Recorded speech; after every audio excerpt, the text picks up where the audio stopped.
나누겠습니다. 부활절을 보통 뭐라고 하죠? 영어로 이스터라고 하죠. 그렇죠.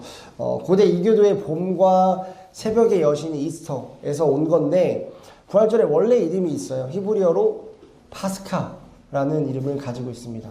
근데 이 파스카가 가지고 있는 의미가 뭐냐면 이거 잘 이렇게 연상이 안 될 수 있지만 제가 이 단어를 이야기하면 여러분들이 그거랑 연관이 되는구나 라는 것을 알 수 있을 거예요. 이 파스카는 어디서 이 말을 유래했냐면 패스오버. 그렇죠. 유월. 여러분 유월절 사건 기억나시나요? 유월절은 어떤 의미를 가지고 있죠? 한번 대답해 보실 수 있는 분? 심플하게 길게 말해요.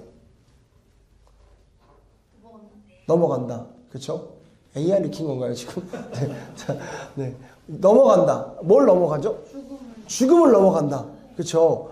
그들이 있었던 곳이 어디였죠? 그 유월절 어린 양 사건. 그렇죠. 애굽이죠. 애굽은 뭘 상징하나요? 세상 또는 그렇죠. 세상 또는 죽음. 그렇죠? 그 곳에서 그들을 끌어내셨죠. 끌어내실 때 마지막 10번째 재앙.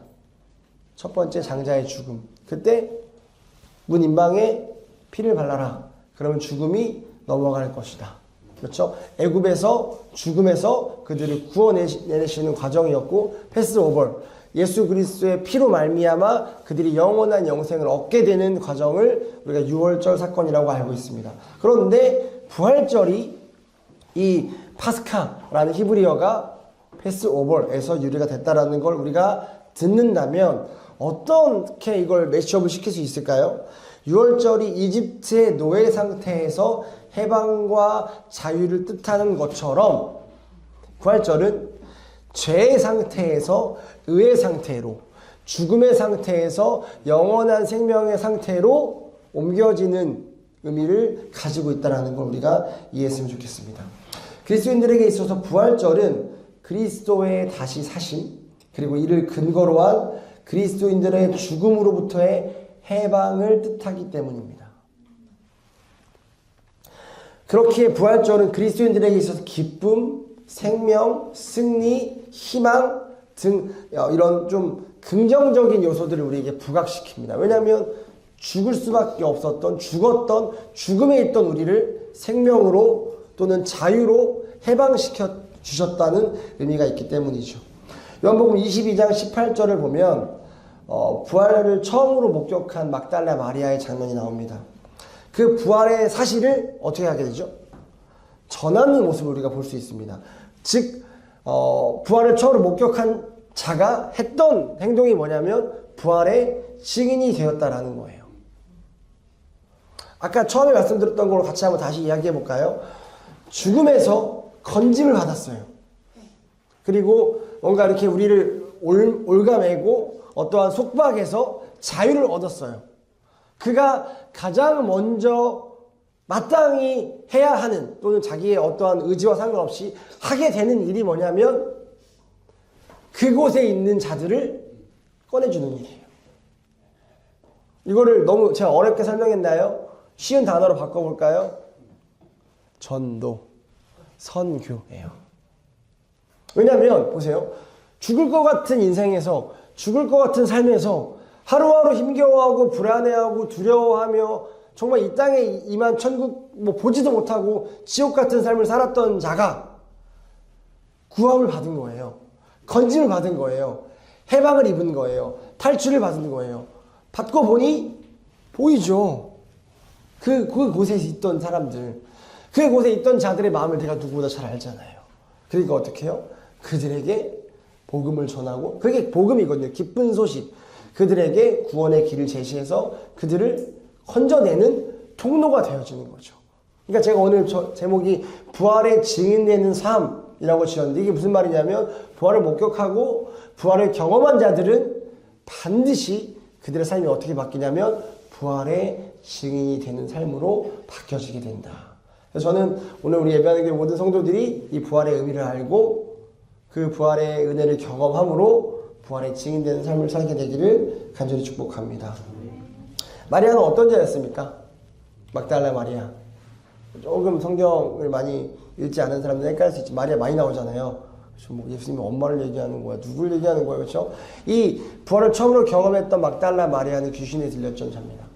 귀신에 들렸던 자라는 건 우리가 좀 쉽게 한번 생각을 해본다면 부족한 자, 연약한 자, 넘어졌던 자, 즉 주님의 은혜가 가장 필요했던 자라는 거예요.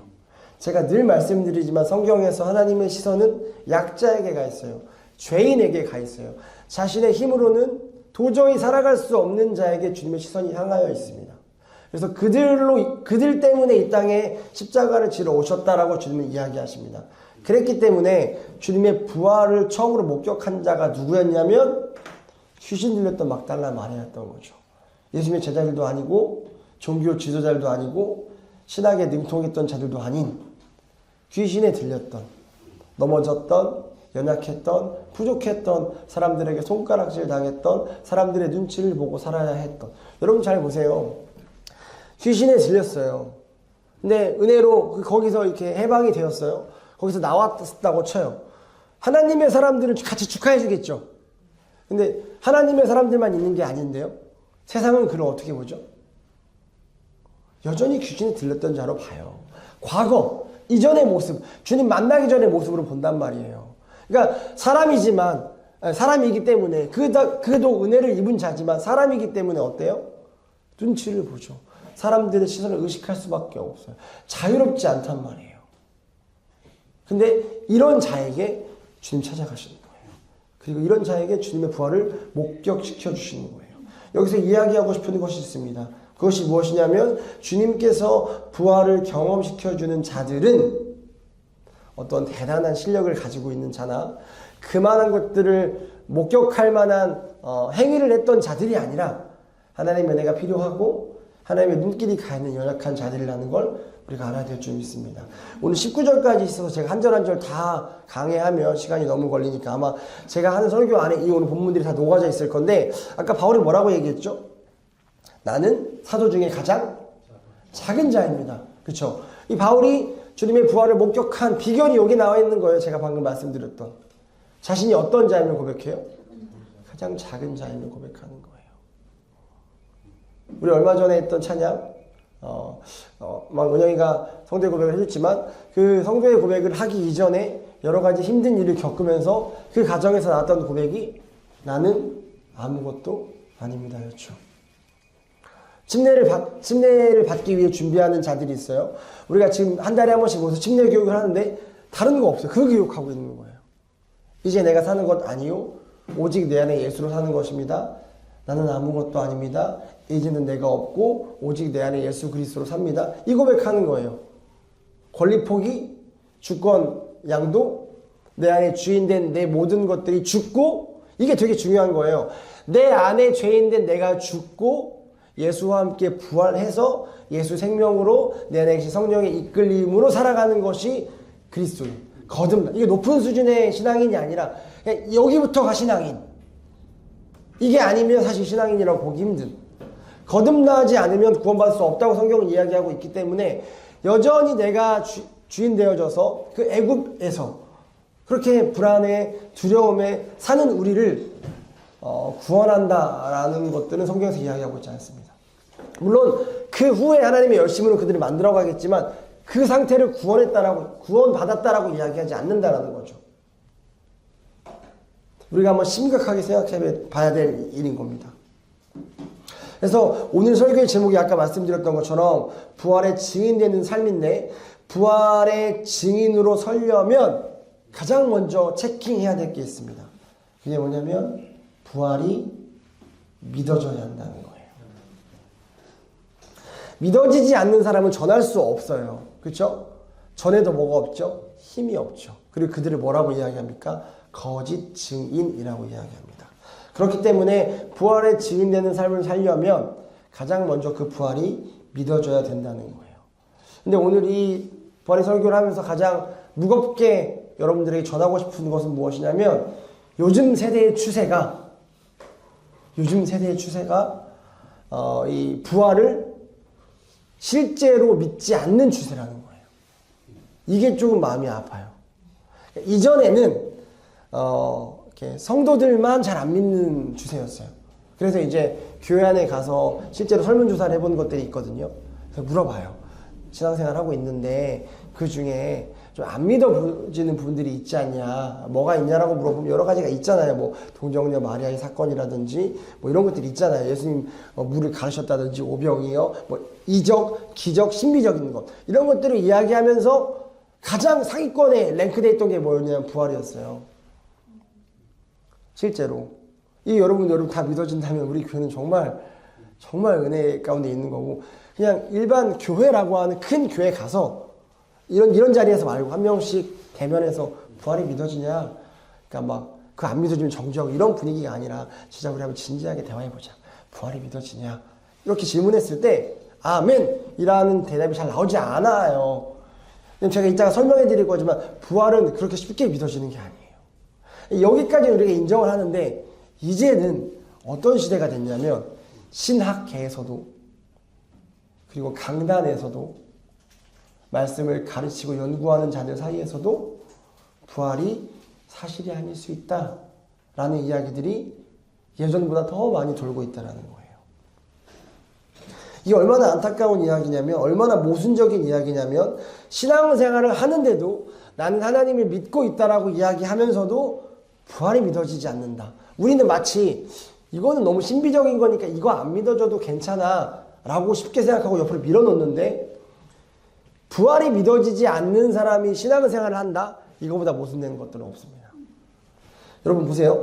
부활은 잘 믿겨지지 않지만 분명히 사실이라는 거예요. 믿으십니까? 아멘이 안 나도 어쩔 수 없어요. 사실이니까. 성경에 나와 있는 많은 사건들이 있잖아요. 그 사건들이 다 사실이 아니어도 괜찮아요.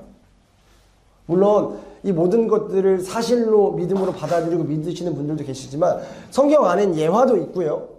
뭔가 예수 그리스도를 설명하기 위해, 복음을 설명하기 위해, 또 어떤 것들을 자세히 설명하기 위해 실제가 아닌 이야기들도 껴넣기도 해요. 그래서 우리가 흔히 많이 논쟁하는 게 뭐냐면 그 요나의 물고기 뱃속 사건, 그렇죠? 이거 사실이냐 아니냐 막 난리예요. 그 물고기 찾으려고 하고 고래냐 뭐 아니냐 이런. 근데 우리 교회는 어떤 스탠스를 취한지 아시죠? 상관없다. 저는 개인적으로 사실이라고 믿어요. 그러나 사실이 아니어도 아무 문제가 없어요. 왜냐하면 그건 분명히 설명하고자 하는 게 있기 때문에. 그렇게 성경을 해석해도 되는데, 문제는 부활은 그렇게 해석하면 안 된다는 거예요. 근데 이제 한국교회가, 한국 신학계가, 많은 지성인들이 부활을 그렇게 해석하기 시작했어요. 굳이 부활이 사실이 아니어도 돼. 사실이 아닐 거야. 라는 이야기들을 많이 하고 있다는 거죠. 그러나 오늘 본문을 보면 15장 19절을 보시면, 그리스도 안에서 우리가 바라는 것이 이 세상에만 해당되는 것이라면 우리는 모든 사람들 가운데 가장 불쌍한 사람들일 것입니다 라고 이야기합니다. 쉽게 얘기하면 우리가 부활을 믿고 부활이 베이스된 신앙으로 살아가는데, 부활이 거짓이면 우리의 모든 신앙이 다 거짓이 되기 때문에 우리보다 불쌍한 사람은 없습니다. 그럼 저는 뭐가 돼요? 사기꾼이 되는 거죠. 부활이 거짓이고 부활이 사실이 아니라면 전 여러분 앞에서 전혀 없는 사실을 가짜를 만들어내서 사기를 치는 사람이기 때문에 저보다 불쌍한 인생은 없는 거예요. 아까 말씀드렸죠. 우리가 부활의 증인되는 삶을 살아야 된다고 말씀드렸는데, 우리가 그런 삶을 다 살아갈 때 부활이 사실이 아니라면 우리보다 불쌍한 삶은 없는 거예요. 이렇게 어리석고 미련한 삶은 없는 거죠. 그렇기 때문에 부활은 반드시 사실이어야 합니다. 여러분, 고린도전서 15장 1절에서 19절, 이 전체적인 오늘 본문의 핵심 내용이 뭐냐면 십자가에서 죽으시고 동시에 부활하신 그리스도를 설명하고 있어요. 사도행전 17장 18절을 보면 바울이 아덴에서 설교를 할 때요, 예수와 부활을 너무 강력하게 전하니까 그들이 들으면서 뭐라고 생각했냐면, 이거 지금 예수스라는 신과 아나타시스트라는 신, 그러니까 부활이라는 신을 이야기하는 건가라고 착각할 정도로 강조해서 예수를 이야기하면서 부활을 이야기했다는 거예요. 한국교회는 십자가에는 익숙하지만 부활에 대해서는 되게 익숙하지 않아요. 너무 어려운 문제라고 생각하고, 그리고 이게 정말 사실인가? 라고 생각하고, 이 의미도 잘 모르겠고 잘 믿어지지도 않아요. 그러니까 멀리 밀어놓거든요. 그래서 부활 설교도 이렇게 절기 때 아니면 잘 하지 않고 성도들끼리 나눌 때도 부활에 대해서 잘 나누진 않아요. 십자가에 대해서 나누거든요. 부활에 대해서 잘 나누지 않아요. 그런데 우리가 복음을 제대로 모른다는 거예요. 제가 말씀드린 3분의 1짜리 복음. 복음은 예수 그리스도의 십자가와 부활과 재림이 같이 들어가 있는 걸 기쁜 소식 복음이라고 이야기하는데 우리는 십자가만 복음이라고 알고 있잖아요. 그러니까 3분의 1짜리의 복음만 알고 있는 거예요. 그러니까 복음을 통해서 누릴 수 있는 이 자유도 3분의 1만 누리는 거고 복음을 통해서 누릴 수 있는 기쁨도 3분의 1만 누리는 거고 복음을 통해서 누릴 수 있는 놀라운 기적들도 3분의 1 정도로만 누리는 거예요. 근데 바울은 계속해서 예수 그리스도의 부활을 얘기했고 성경은 또 복음은 계속해서 부활을 이야기하고 있다는 거예요. 그래서 부활은 우리의 전 존재를 걸고 우리가 마주해야 할 사건이라는 걸 여러분 기억하셨으면 좋겠습니다. 어떻게 마주해야 할까요? 뭐요? 믿음으로 마주해야 합니다. 자, 여기서 오해하지 않으셨으면 좋겠는 게 믿음으로 마주하라고 하는 거 보니까 역사적 사실이 조금 빈약한가 보구나. 뭔가 논리가 부족한가 보구나. 아니요, 그렇지 않아요. 물론 그 반대쪽에 있는 사람들은 계속 물고 뜯어지고 그거 사실 아니다. 너네만 편협된 신앙이다라고 이야기하지만 그들과 상관없이 분명하게 부활을 인정하는 사람들은 역사적 사실과 근거와 논리들 같이 갖다 댈 수 있습니다. 그러나 그 이전에 여러분들에게 부탁드리고 싶은 건 그런 역사적 사실이나 또 논리에 기반해서 부활을 믿기 이전에 믿음으로 부활에 다가가는 여러분들이 되셨으면 좋겠다는 거예요. 우리가 살아가는 현실이요, 증거로만 이루어지지 않는다는 걸 아시나요? 우리는 자꾸 증거를 대라고. 야, 부활했다고 예수님이 증거를 대봐. 그 증거. 그럼 성경을 갖다 대잖아요. 오늘 지금 보면 게바에게도 나타났고 그 많은 사람들에게도 나타났다라고 증거되면 성경이잖아. 성경에만 나와 있잖아. 역사를 가져와 보라고. 그래서 요세푸스의 역사나 뭐 여러 가지 그 당시 역사를 갖다 대면 그것도 편협된 역사야. 너네 기독교인들만 믿는 역사야. 이거 되게 존중받지 못하는 역사야. 믿지 않잖아요. 그렇죠?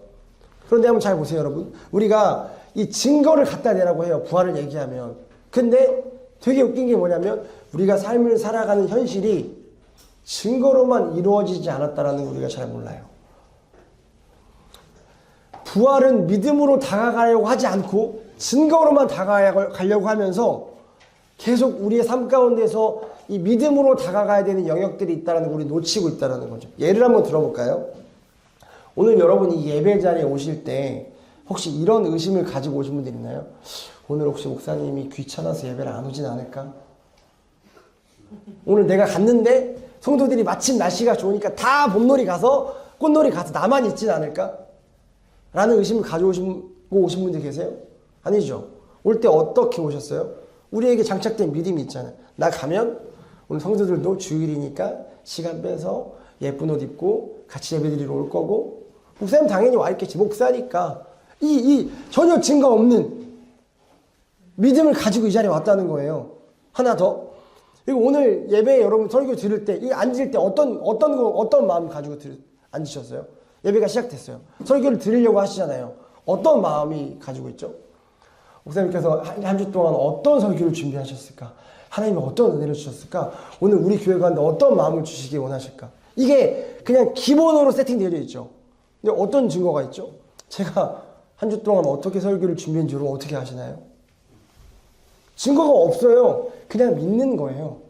이걸 다 설명하기 시간이 없으니까. 이런 것들이 우리 삶 가운데 많아요. 여러분 잘 살펴보세요. 증거 없이 그냥 내가 막연하게 믿는 믿음으로 당연하게 이루어지는 삶을 살아가요. 근데 자꾸 부활 얘기만 하면 믿음이 전혀 발동되지 않고 그냥 증거를 가져오래. 현실을 가져오래. 역사적 증거, 현실 뭐 이런 것들을 가져오라는 거죠. 그래서 이런 것들이 빈약해서 제가 믿음으로 믿으라는 것이 아니라 여러분 부활은 우리가 믿음으로 먼저 다가가야 하는 영역임을 여러분들에게 말씀드리고 싶어요. 왜냐하면 성경을 읽다 보면 여기에 대한 아쉬움이 조금 풀릴 거예요. 그게 뭐냐면 모두에게 부활이 다가오는 것이 아니기 때문에 그래요. 모든 사람들이 부활이 다 믿어지는 게 아니기 때문에 그렇다고요. 복음은 받아들여지는 사람이 있고 받아들여지지 않는 사람들이 있어요. 그래서 아시죠? 우리 교회도 아무리 그것들을 믿으려고 해도 믿어지지 않아서 힘들어했던 사람들도 있고요. 그리고 지금도 그 문제로 인해서 힘들어하고 기도를 부탁하는 성도들도 있고요. 은영이가 오늘 했던 고백이 얼마나 기도에 큰 응답인지 아까 얘기했죠.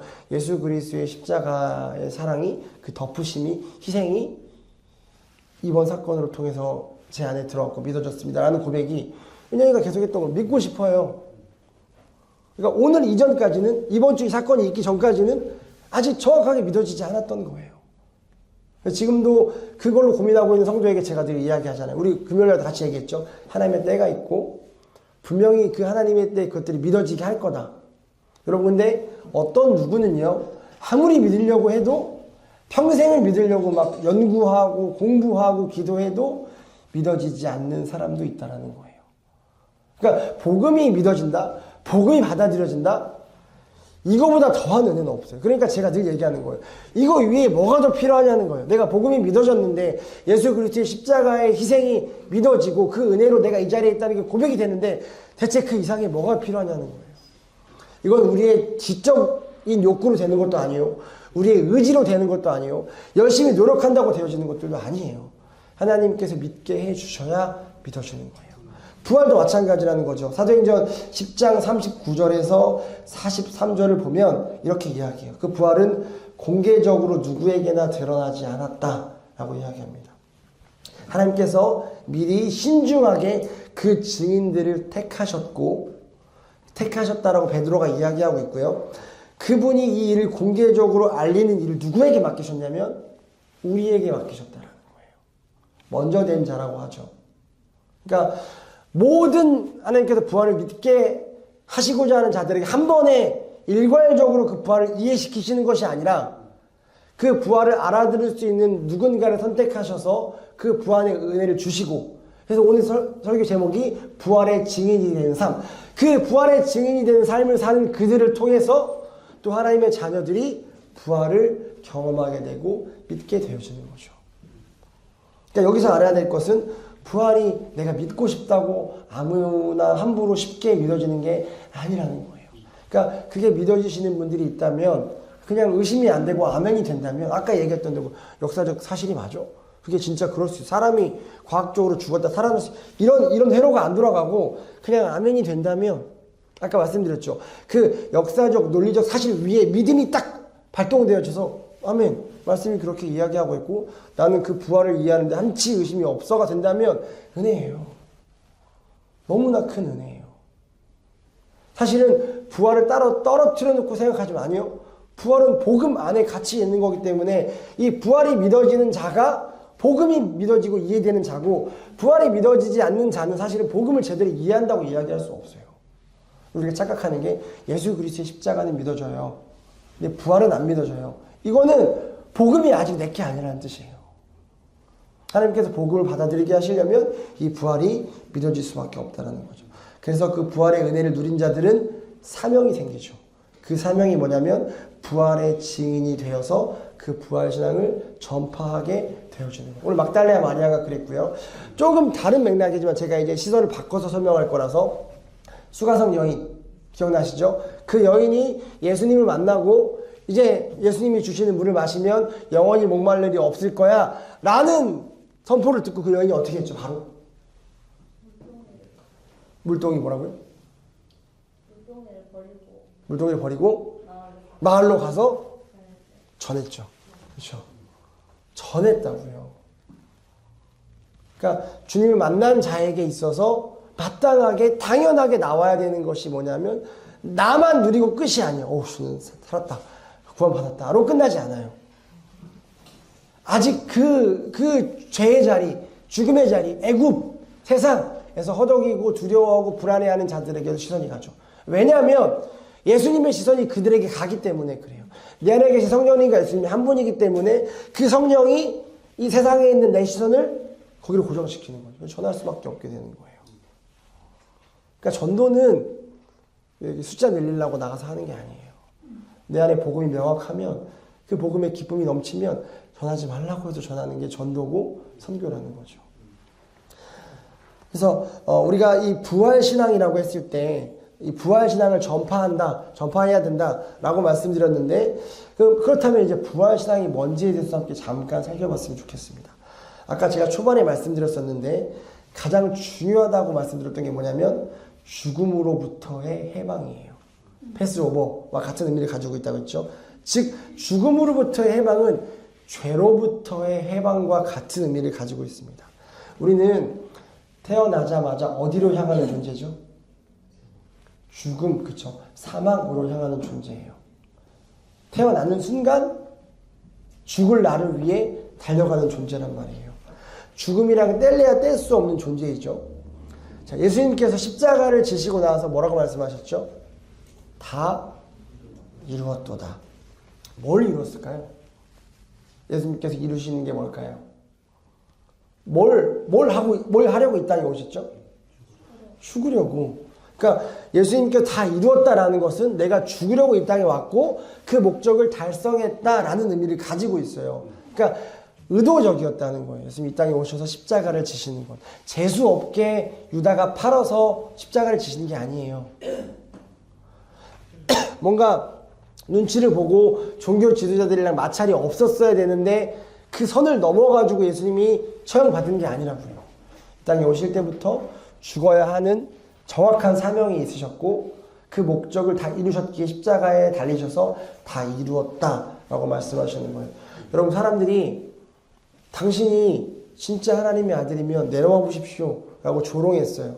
어느 누군가는 조롱이 아니라 진짜 마지막으로 보고 싶었겠죠. 반신반의한 사람도 있지 않았을까요? 저 사람이 진짜 하나님의 아들인 것 같기도 하고 아닌 것 같기도 하고 저기 매달렸으니까 아닌 것 같네. 근데 네가 진짜 하나님의 아들이라면 내려와 봐라. 믿을 테니 내려와 보라고 해요. 내려오시나요? 안 내려와요. 충분히 내려올 수 있었죠. 안 내려와요. 그리고 우리 보시면 알겠지만 구약에 보면 뭐 신약의 뒤에 와서 그런 것들은 많이 없지만 이 예수님이 오셨을 때가 구약이랑 연결되어지는 거니까 구약이 마음에 안 들면 다 쓸어버리잖아요. 충분히 막 강하게 그 창조주 권위를 막 발휘하시잖아요. 노아 영수 때도 그렇고. 그렇다면 이놈들 다 쓸어버릴 수도 있거든요. 쓸지 않는단 말이에요. 바보처럼 미련하게 힘없이 그냥 죽어요. 십자가에서. 그 이유가 있어요. 제가 아까 말씀드렸죠. 예수 그리스도의 십자가, 부활, 재림은 한 세트예요. 예수님이 십자가에서 죽으셨던 이유가 있습니다. 뭐냐면 그 뒤에 부활이 기다리고 있기 때문에 그래요. 부활이 없었다면 예수 십자가에서 죽지 않죠. 내려왔겠죠. 다 쓸어버렸겠죠. 예수님께서 부활을 준비하셨기 때문에 그 부활이 예정되어 있었기 때문에 십자가에서 죽지 않고 바보처럼 미련하게 그냥 죽습니다. 부활이 없었다면 절대로 죽지 않았을 예수님께서 십자가에서 마땅한 죽음을 맞아들이신 이유는 그 뒤에 부활이 있었기 때문이에요. 무슨 말이냐면 죽어야 부활을 경험할 수 있기 때문이에요. 부활을 헬라어로 아나스테임이라고 하는데 이게 위로 똑바로 세우다라는 의미를 가지고 있어요. 그러니까 파괴가 안 되면 죽지 않으면 똑바로 세울 수 없다라는 걸 아셨기에 예수님 뭘로 오셨죠? 인간의 대표. 모든 죄를 담당하셔서 오셨잖아요. 그래서 죽으시는 거예요. 그래야 바로 설 수 있기 때문에. 그러니까 오늘 본문을 봐도 15장을 봐도 아까 1절, 2절, 3절, 4절, 5절까지 보면 뭐가 먼저 제시되냐면 죽음이 먼저 제시되고 있어요. 우리가 뗄래야 뗄 수 없는 죽음이라는 건 하나님의 나라와 반대되어지는 것들이죠.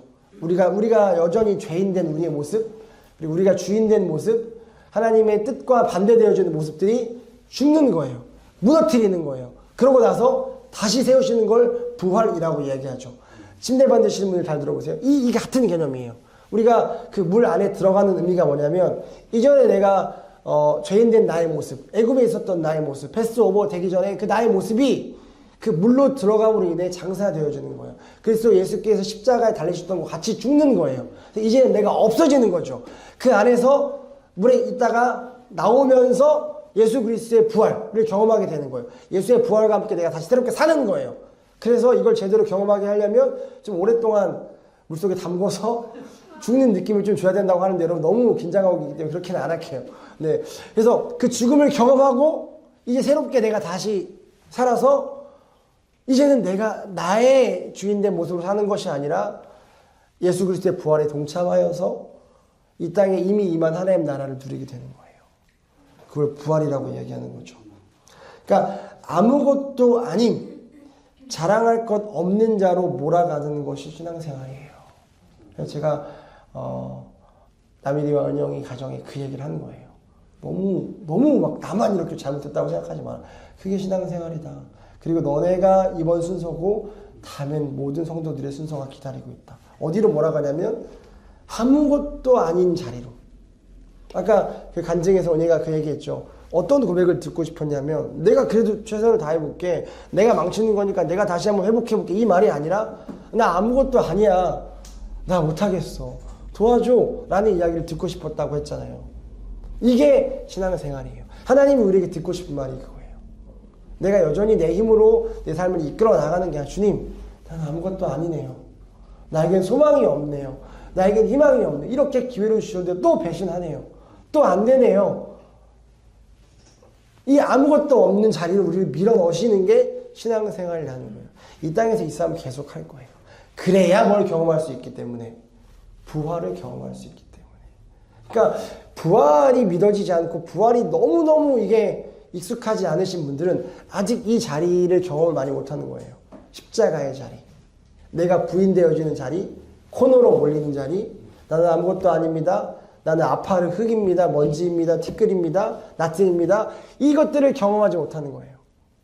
그리고 아마 그걸 경험해 보신 분들도 계시죠. 그러나 우리가 생각하는 그 정도가 진짜 모든 내가 잡고 있는 손의 힘이 다 놓아지고 아까 얘기했던 극단적으로 죽음까지 생각하게 되는 와 진짜 소망이 없다. 희망이 없다. 살아서 뭐하냐. 내가 여기서 어떻게 이걸 다시 수습하냐의 자리로 밀어넣으신단 말이에요. 그래야 다시 세울 수 있기 때문에. 그래야 진정한 부활을 경험하게 하실 수 있기 때문에. 죄로 가득한 내가 죽었을 때 예수께서 부활하심에 참여하게 되어서 죄로부터 해방되어져서 예수와 함께 살아가는 것이 부활신앙입니다. 즉 이미 임한 하나님 나라에서 하나님의 통치를 받으며 살아가는 것이 부활신앙이라는 거예요. 그러니까 예수님께서 부활하셨다라는 건 그 안에 어떤 메시지가 있냐면 하나님의 나라가 본격적으로 시작했다라는 의미가 있기 때문에 우리가 부활신앙으로 선다라는 것은 이 땅에 속해 살지만 이 땅에 이미 임한 하나님 나라의 백성으로 살아가겠다라는 의미가 있다라는 거죠.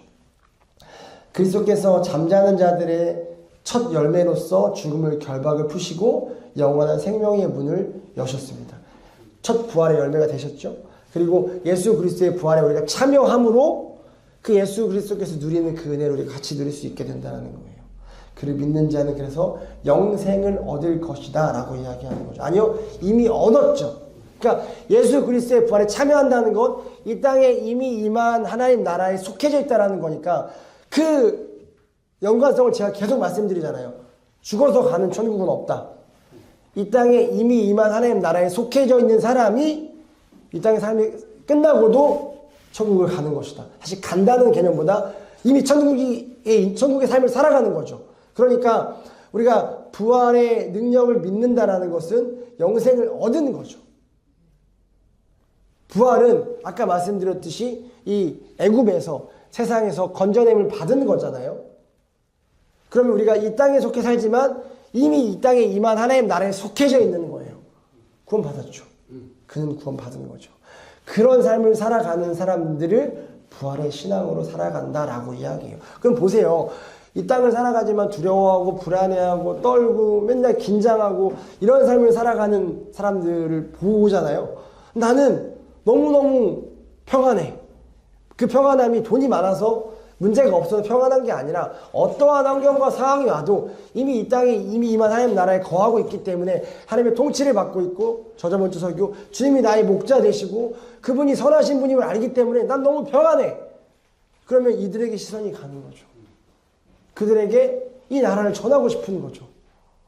그걸 선교, 전도라고 이야기한다는 것입니다. 그래서 이 부활의 새 생명은 지금 바로 이 땅 위에서 그리스도인의 매일의 삶에서 능력으로 역사하신다라는 걸 기억하셨으면 좋겠고 우리가 그 부활의 증인이 되는 삶을 살았으면 좋겠습니다. 반주해 주시겠어요? 말씀 마무리하겠습니다. 이번 주에 우리 교회에 하나님께서 일하심을 우리 성도들은 분명히 다 목격했어요. 예림이가 이번 주 바빠가지고 수요 금요 못 나왔잖아요. 근데 어제 저랑 1시간 통화하면서 너무 감사한 건 예림이는 뭐 본 것도 없고 참석도 안 했는데 그 영적인 분위기를 같이 타더라고요. 그래서 뭔가 이렇게 그래도 사건이라면 사건이었고 부정적인 일이라면 부정적인 일이었고 뭔가 이렇게 쉬쉬해야 되면 쉬쉬해야 되는 일이었잖아요. 그러면은 뭐 겪은 사람들은 말할 것도 없고 그걸 보지 않은 사람은 더 조심할 거 아니에요. 그리고 뭔가 더 부정적인 생각을 할 거 아니에요. 저 예림이가 통화하면서 얘기했던 게 뭐냐면 목사님 너무 은혜입니다. 그리고 우리 안에 했던 고백, 예림이 그 고백 못 봤잖아요. 부럽습니다의 고백이 나오더라고요. 그리고 정말 하나님의 은혜가 있는 교회인 것 같습니다라는 고백들이 나오더라고요. 저는 하나님께서 의도적으로 이번 고난주간 가운데 그리고 부활절을 맞이하는 이 시점에서 그런 일들을 우리 교회 가운데 의도적으로 주신 거라고 봐요. 한 가정의 문제를 드러내시고 그들을 죽음으로 아무것도 아님으로 소망이 없고 희망이 없는 상태로 몰아넣으셨습니다. 그래서 가슴이 찢어지게 아팠죠, 그들이. 그리고 그들을 지켜보는 우리도 마음이 아팠죠. 너무 슬펐죠. 근데 거기서 끝났으면 너무너무 힘들었겠죠. 오늘 기쁨으로 예배할 수가 없죠. 근데 우리가 금요일날 봤잖아요. 하나님 거기서 끝나게 하시지 않는다니까요. 고난 뒤엔 영광이 있고요. 십자가가 있다는 것은 그 뒤에 부활이 있기 때문에 십자가가 있는 거예요. 고난으로 몰아넣으셨고 궁지로 몰아넣었고 끝으로 몰아넣었고 내가 아무것도 아님을 보게 하셨다라는 건 이제 하나님께서 그들을 하나님의 나라로 초대하시겠다라는 뜻이거든요. 그래서 그게 끝이 아님을 우리에게 보여주셨죠. 제가 금요일날 기도회 끝나고 얘기했어요. 너네 잘 들어라. 하나님이 끝났다고 했는데 살렸는데 다시 이전으로 돌아가는 건 진짜 어리석은 거다. 사단은 장난질할 거다. 감정에 집중하게 해서 그래도 내가 상처받았는데 그리고 내가 잘못한 것에 집중하게 해서 그래도 내가 잘못했는데 여기에 집중하게 할 건데 그거는 사단이 하는 거고 진짜 멍청한 거고 진짜 미련한 거다. 하나님이 끝내셨고 그 십자가를 통해서 너희에게 부활 신앙에 갖게 부활로 초대하셨는데 다시 예전으로 돌아가지 마라.